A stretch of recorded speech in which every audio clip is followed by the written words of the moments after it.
Hi friends, welcome to குறிஞ்சி.com. ஒரு cup கொண்டக்கடலை கூட ஒரு முட்டையை சேர்த்து நல்ல கிறிஸ்பியான ஒரு ஈவினிங் ஸ்நாக்ஸ் எப்படி செய்யறதுன்னு பார்க்கலாங்க. அதுக்கு நான் 250 கிராம் அளவுக்கு வெள்ளை கொண்டக்கடலை எடுத்து நல்லா 8 மணி நேரம் ஊற விட்டு குக்கரில் கொஞ்சமாக உப்பு சேர்த்து 5லேருந்து 6 விசில் விட்டு வேக வச்சு எடுத்திருக்கேன். இப்போ இது கூட நம்ம ஒரு முட்டையை உடைச்சி சேர்த்துக்கலாம்.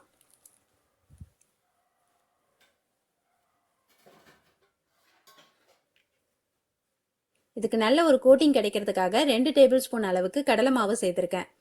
இதில் கடலை மாவு தான் சேர்க்கணும்னு இல்லைங்க, அரிசி மாவு, கார்ன்ஃப்ளவர் மாவு, நம்ம வீட்டில் எந்த மாவு இருக்கோ அதில் 2 டேபிள் ஸ்பூன் அளவுக்கு சேர்த்துக்கலாம்.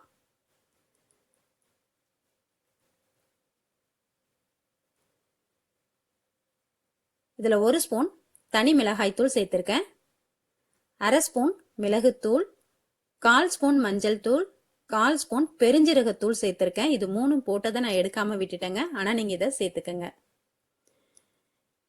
1/2 ஸ்பூன் இஞ்சி பூண்டு விழுது. இந்த இஞ்சி பூண்டு விழுதுக்கு நல்ல ஒரு வாசனையும் டேஸ்டையும் கொடுக்கும்.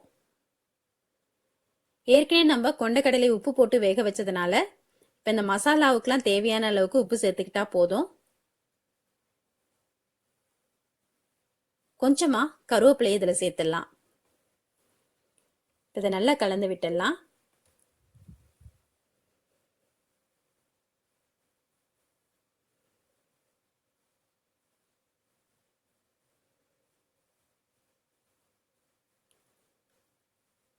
இப்போ நம்ம சேர்த்துருக்க மசாலா, முட்டை இதெல்லாம் கொண்டக்கடலையில் நல்லா கோட் ஆகிற வரைக்கும் கலந்து விட்டுடுங்க. இப்போ நான் இதில் காஷ்மீரி மிளகாய் தூள் சேர்த்ததுனால இதுக்கு நல்ல ஒரு கலர் கிடைச்சிருக்கு.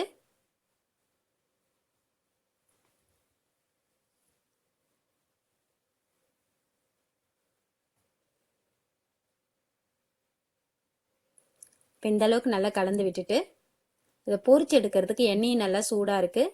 இப்போ அடுப்பை சிம்மில் வச்சுட்டு இதை நம்ம கையால் ஒன்று ஒன்றா உதிர்த்து விட்ட மாதிரி சேர்த்துடுங்க. அப்போ தான் இது வேகும்போது ஒன்றோடு ஒன்று ஒட்டாமல் நமக்கு முத்து முத்தாக தனித்தனியாக அழகாக கிடைக்கும்.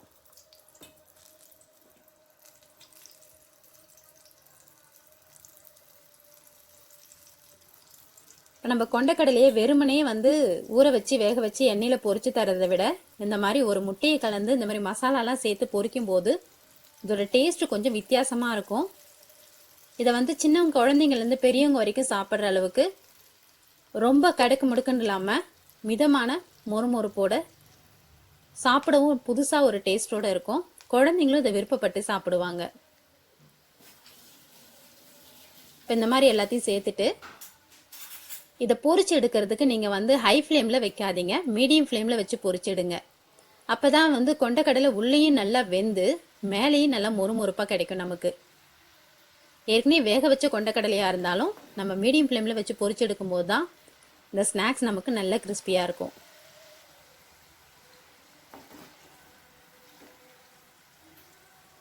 இப்போ இந்த மாதிரி நல்லா வேக விட்டு எண்ணெயை வடிகட்டி நம்ம எடுத்துக்கலாம்.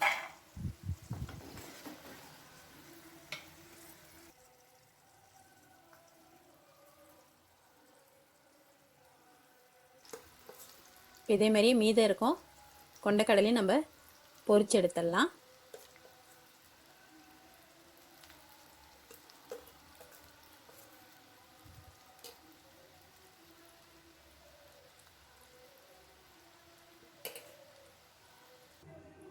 ஹெல்த்தியாக ரொம்ப ஈஸியாக செய்யக்கூடிய இந்த ஈவினிங் ஸ்நாக்ஸை நீங்களும் உங்கள் வீட்டில் செஞ்சு பாருங்கள். செஞ்சுட்டு எப்படி வந்ததுன்னு சொல்லிட்டு உங்கள் கமெண்ட்ஸை கமெண்ட் பாக்ஸில் கொடுங்க. இந்த ரெசிபி உங்களுக்கு பிடிச்சிருந்தா லைக் பண்ணுங்க, ஷேர் பண்ணுங்க, சப்ஸ்கிரைப் பண்ணுங்க. உங்க ஃப்ரெண்ட்ஸ் அண்ட் ரிலேட்டிவ்ஸோட இந்த வீடியோவை ஷேர் பண்ணிக்கோங்க. நன்றி, வணக்கம்.